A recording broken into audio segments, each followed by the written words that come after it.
Hello and welcome to this new video where we discuss mathematics and physics on the board. In this video, what we are going to discuss is essentially how exterior calculus is used to deal with integration and in fact to define integration. Here we are just going to talk about something very basic. So how is integration dealt with in exterior calculus or defined? And then after that, in subsequent videos, we are going to see some fundamental theorems that are derived from exterior calculus and which, as far as I'm aware, do not have any other derivation or justification outside of calculus or outside of exterior calculus. Basically, hang in there, and then this is what we're going to do today.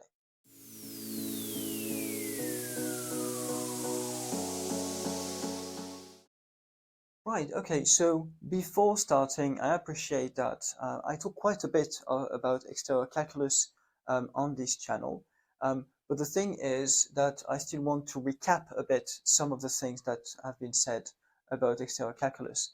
And so this particular slide is this particular recap. So imagine that you've got a vector space V, uppercase V, and this is of dimension n. Okay, so it has linear dimension n, so you can imagine that as a sort of r to the power n, for example, is a good kind of shortcut to think about it. Now, on this particular, or somehow on top of it, in a sense, you can define the set of exterior forms. And the set of exterior forms is usually called lambda k of v, where k is actually an integer which is less than, in fact, an integer including 0 that is less than or equal to n. Now, this lambda k of v, as I said, is a set of so-called k forms, and I'm just going to list out here what these k forms are. And essentially, if you try to imagine the set of all possible k forms, you're going to get your lambda k correspondingly. So, for example, here, a 0 form is going to be a scalar field. So it's actually a number, if you will. So that would be just a number. But if we imagine that we extend that to the notion of field, which is done in the context of exterior calculus, then essentially this function f here is going to be a function of a vector, and this vector would be usually taken to be in V itself. Okay, so essentially that's a map from V onto the reals or onto the complex numbers. All right, so that's one thing to be done. Now, sometimes you may have that you may consider two different vector spaces, a vector space to define the fields, and then the vector space to define the forms. But here we are going again, as I said, to talk about the same space for both. Now, from there, you define so-called one forms. So one forms in exterior calculus are defined simply, usually they are called omega, and it's a sum over all i's, or I values, sorry, from 1 to n, and then this is omega I dxi. So these omega I, again, are going to be considered as scalar functions, again, of a vector in V here, and then dxi here is basically the typical element or basis vector, if you will, in the context of exterior calculus. Okay, so this is standard. This is called dxi. So we manipulate directly this kind of elementary objects, and we can consider them as being basically basis vectors in this particular space here. Okay. Now, in general, you can define k forms, and these k forms are defined as omega. And then the way I wrote it here, and there are multiple ways to define them, is basically having k different sums, and these k different sums are arranged in such a way that we basically always have that the index, let's say ik, is going to be larger than the index ik minus 1, and then larger than the index ik minus 2, and so on and so forth. Okay, And so this way we are sure that we've got essentially a gradient of values, and that these values are never the same at any one time. So the bottom line again is basically to make sure that this is satisfied. And so if this is satisfied, then we can write it in this particular fashion. And the crucial aspect has to do with this particular wedge here. And this is a wedge product. And the wedge product is also appearing here. So the power k here tells you that you're taking k times the wedge product. Now, in practice, how this notation reads is easier to look at when we look at a specific example. So here I look at k is equal to 2, but then n is equal to 3. So k is equal to 2 means that I'm going to have two vectors here, and then n is equal to 3 means that the sum is ranging from 1 to 3. So what I'm going to have is w1, 2, and then dx1 wedge dx2. Sorry, mistake here, dx2. And then I've got here plus omega 2, 3 dx2 wedge dx3, and then omega 1, 3 dx1 dx3. So what you see here is that the right index is always higher than the left one, okay? And that's basically why I've written the sum in this particular fashion, is to make sure that I've got this hierarchy or ordering of the indices as we kind of go along from the left to the right. And the reason why I actually do that is because the pairs dx1 wedge dx2 is not linearly independent from dx2 wedge dx1. And that's because it's explained here. This wedge product is such that if you take any forms, omega and beta, if you take the product of them, omega wedge beta, this is equal to minus beta wedge alpha. Okay. Now a consequence of this is that alpha wedge alpha or beta wedge alpha wedge beta is equal to 0. So any form wedge itself is equal to 0. Okay, so again here this is just a recap, but that's just basically kind of the way it works. And finally, of course, we wouldn't talk about exterior calculus without a notion of derivative. And so there is a so-called exterior derivative that is denoted with a straight d. And this particular operation, derivative, essentially goes from the space of lambda k to lambda k plus 1. Okay? And the way it does so is that if you've got a zero form, so a sort of scalar field, then df is equal to simply this. Okay? So that's what you would call the total differential. So it's fairly straightforward. And once you know how it works for the total differential of a scalar function, then it's super easy, because for a k form, then the omega I1 to ik is also a scalar field. It's just that there are plenty of different functions and scalar fields depending on the different values of 1, 2, etc. Of the k indices. And so the bottom line is that for any k form, d omega is going to read exactly as you would write it here, except that you put d omega here, and then wedge dxi 1 to dxik. Okay, so that's how this is handled. And again, this is mostly a recap. You can try to look at what that looks if you try to look at a generic 2 form, for example, this form here, and try to see what d omega in that case would look like. Okay, so that's the kind of basic and a reminder so that we are roughly on the same page. I will put here and there some recap about this exterior calculus part, but the bottom line is that that's where we start from. Now, when it comes to integration, which is also a sort of, I mean, of course, is part of the calculus package, if you will, then I'm just going to state here the fundamental theorem of exterior calculus. Now, there are various ways it can be proven depending on where you start from and the kind of geometric interpretation you've got about the thing, but I'm not going to go into this particular discussion. I just want to state it as if it were a sort of postulate, at least for the time being, on how to carry out integration. Now, the way it works is as follows. Imagine you've got a compact domain, and this compact domain is called omega, and it's included in the vector space V that is the essence you start from and you define everything from, okay?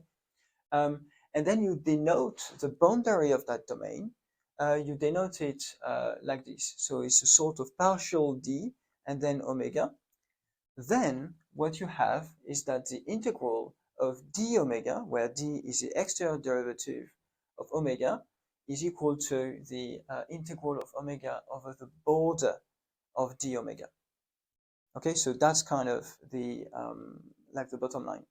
The only thing I'm going to add here is not is first the conditions that I need to specify is that of course you want that both d omega and omega are defined. Okay, so they need to be defined and kind of well behaved and so on within omega and also on d omega. So you want these things to be well defined and well behaved there. So if they diverge, for example, you can't use this particular theorem because d omega doesn't exist. Okay, so these are relatively straightforward things that people should talk about, but essentially that's still some housekeeping things that you need to look at when you apply this particular theorem. Now, one thing that I want to talk about from the vocabulary point of view is that if n is dimension of V, okay, then the form, the n form,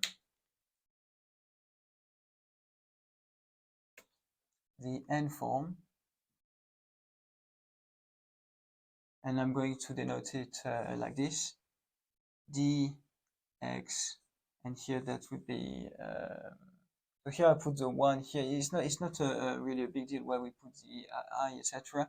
So the form dx1 dxn is called the volume form.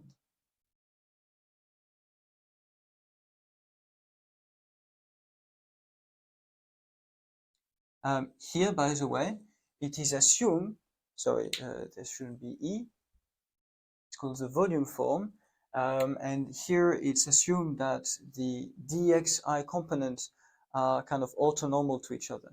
Okay, so volume form, and here where the dxi component, so dxi component assumed orthogonal to each other, kind of.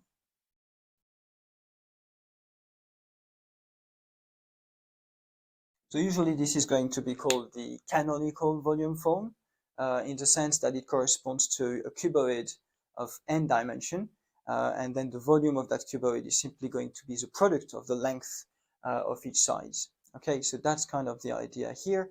The geometrical interpretation, if you go back, so I will put again a link somewhere, if you go back to the definition of what it means geometrically to take the wedge product between two quantities, it corresponds to building a parallelogram, and then further on, basically a parallelepiped, and then further on a sort of n-dimensional parallelogram, and so on and so forth. And so what we get out of this particular form here is that we get the so-called, again, volume form insofar as this is considered to be a cuboid instead of an actual parallelepiped. Right, okay, so that's something that I wanted to highlight. So if you are in an n dimension, then you've got the n form like this, which is called the volume form. And so it's called like this because it enables you to calculate volumes. That's kind of the idea. And so, of course, I want to highlight as well this very fundamental kind of equation. And I just want to illustrate how this is used. It almost looks a bit too trivial, to be honest, by looking at simple examples. So, for example, here, let's take that n is equal to 1. And then in that case, I need to specify what omega is going to be. So omega is going to be the interval, for example, from A to B. So two values, real values, A, B. And then I can choose omega to be, well, I can choose, for example, here d omega to be the volume form in 1D. And so I can choose d omega to be equal to x, to dx, sorry, apologies. I can choose it to be equal to dx. Okay, so that's a very simple thing. I need to specify what d omega is going to be. D omega is a border of it, so that's going to be the set of points A, B. Okay, and so we need, when we are going to integrate over d omega, we need to select an orientation. Okay, and so usually the orientation is chosen such that we basically evaluate. We take a direction so that the AB is in the positive direction.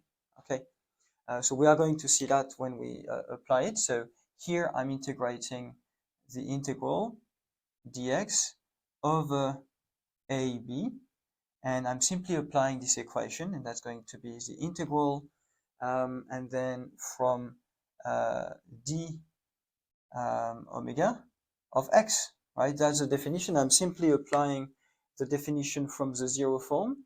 df is equal to the sum df dx dx. So here that x is dx, okay? So that's the exterior derivative of x. And so then I simply need to say that this is the integral over this AB. So that's a sum. But again, when you do integrals, you need to remember that integrals are signed. So they have plus and minus values. So here this is again x. And here I need to evaluate x at A and B. And the orientation I'm choosing is such that this is going to be B minus A. Okay, so that's the choice of orientation that I'm using when I've got an interval AB. I'm choosing it in such a way that the orientation is basically B minus A. All right, so that's kind of we have, and obviously here we retrieve like the traditional fundamental theorem of calculus in the normal integration scheme. Now, what I want to do is actually continue with this. N is equal to 1, and then here omega is equal to A B, and then I'm going to choose something different. I'm going to choose that d omega is actually equal to some f, some function of x dx. And again, I've got the same border condition, so d omega is going to be A B, and then where I orient this particular set of 2 points in such a way that I've got this subtraction here. Again, it has to do with a sort of line integral, but where we've got only 2 points. Now, if I actually do that here and I apply this particular equation, I've got that the integral of f of x dx over the interval a b is equal to, and that's going to be the following here. That's going to be, I can write it as follows. I can write it as d and then f of x, and then that's over the interval still ab. Okay, and here the f of x here, the uppercase f, is such that f prime, uppercase f prime of x is equal to lowercase f. Okay, so this is something I can write like this because I've already worked out that if f is a scalar function here, then I can write that df is going to be, so I need to put that somewhere else just so that you see what I mean. I will have the following: df of x is equal to f prime of x dx. Okay, by definition of the exterior derivative onto a scalar function. And so what I have when I'm there is basically I'm going to get therefore the integral, and then over the set AB with the orientation I mentioned of f of x. And so that's actually equal to f of b minus f of a. And so here you actually retrieve the actual kind of fundamental theorem of calculus that you've learned probably in high school, and maybe also that you've continued to work on using Riemann integrals and so on in year one or two at university level. So that's it. I'm just going to erase that quickly and then move on to a final simple example to look at.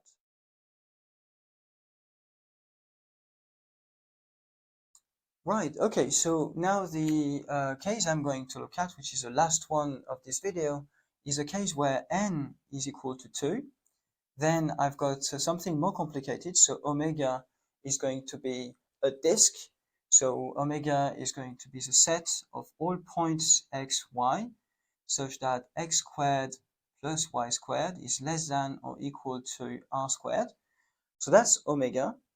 Now d omega is going to be the circle associated to that square. So d omega is equal to the set of all xy such that we've got x squared plus y squared equals r squared. And I'm going to choose d omega, which is the volume form. So d omega is dx wedge dy. So we are in n is equal to 2. And so here I take a 2 form, which is dx dy. And so I've got that the area here is equal to the integral dx wedge dy. And then this is over omega. Okay? Now, what I want to express from that equation, I want to find one form such that if I take the exterior derivative, I actually get dx wedge d omega. And in fact, there are multiple ways to do that. And the way I'm going to choose is simply the following. I'm going to say, well, this is the same as writing x,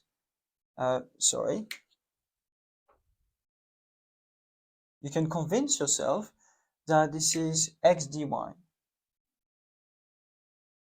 That x dy d over d omega. Okay, so that's kind of what you have. You've got that there is the that x dy is omega. If you take the exterior derivative, by definition, right? Look at what we have here. I've got here omega is equal to x and then dy. And then if I apply d omega, I'm simply going to get dx wedge dy by definition. Okay, so that's a valid way of writing it.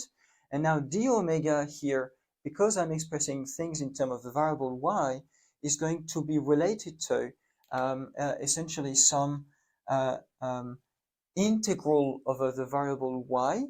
But then I need to be careful because x is going to take different values depending on where I am on the circle. So, for example, imagine I draw the circle like this.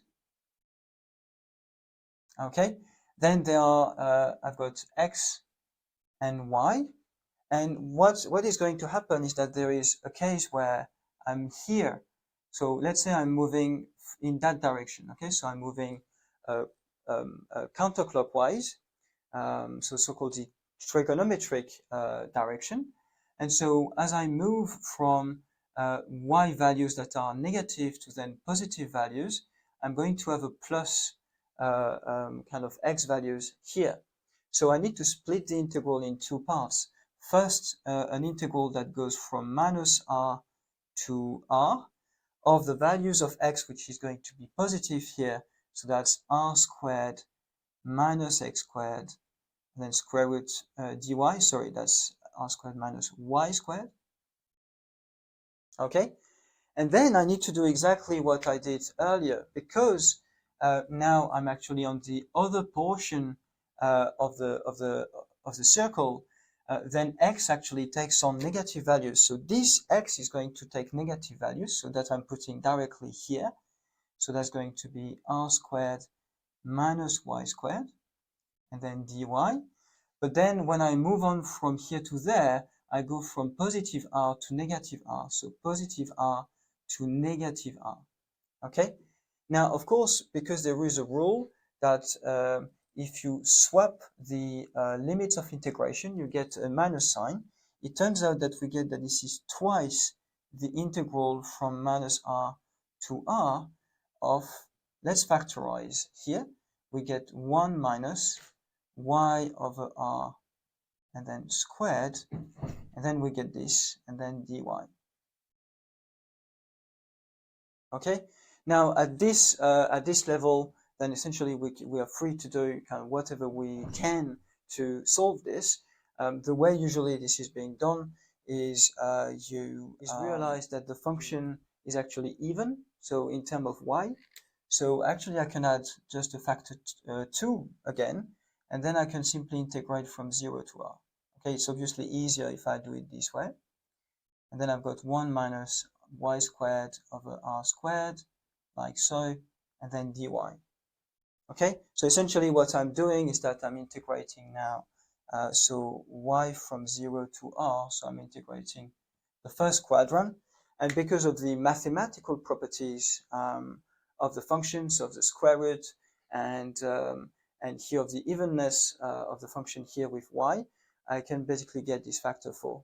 Okay, so then the trick consists indeed in saying that y is equal to r sine theta. When y is 0, theta equals 0. So y equals 0 corresponds to theta equals 0. Y equals r corresponds to theta equals pi over 2. So the bottom line is that you end up having, that this is 4 times. Then I've got r. Then dy, we need to be a bit careful here.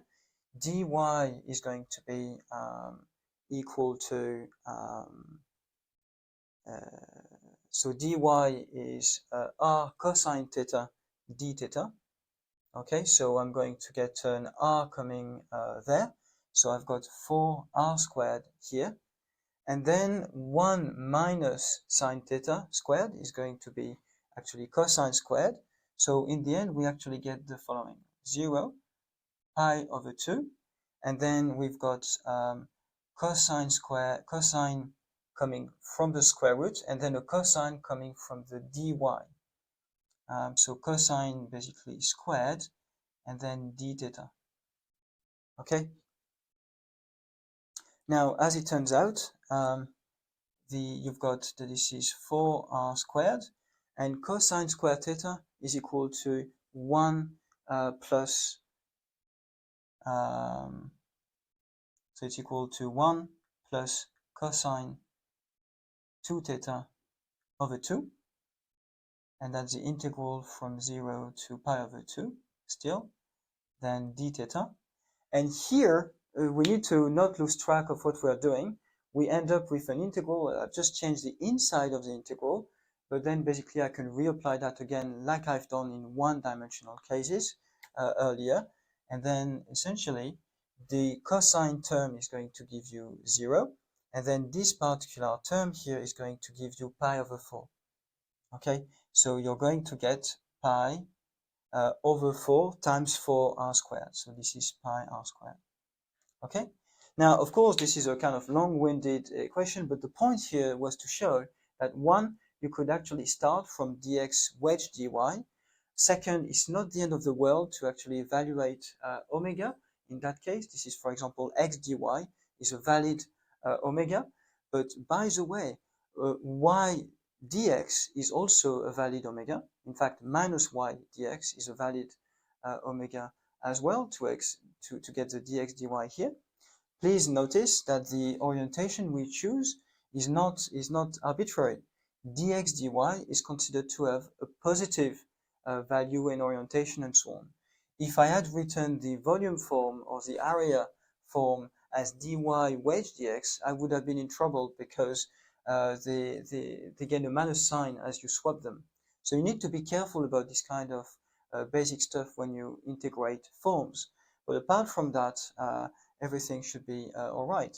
And so in the end, we ended up getting the traditional pi r squared. So everything is that, ends well in this particular case. So basically that's it, just to show you a little bit how to use some stuff. In the next video, what I'm going to show you is finally where does the so-called Jacobian transformation rule come from when we look at the volume form.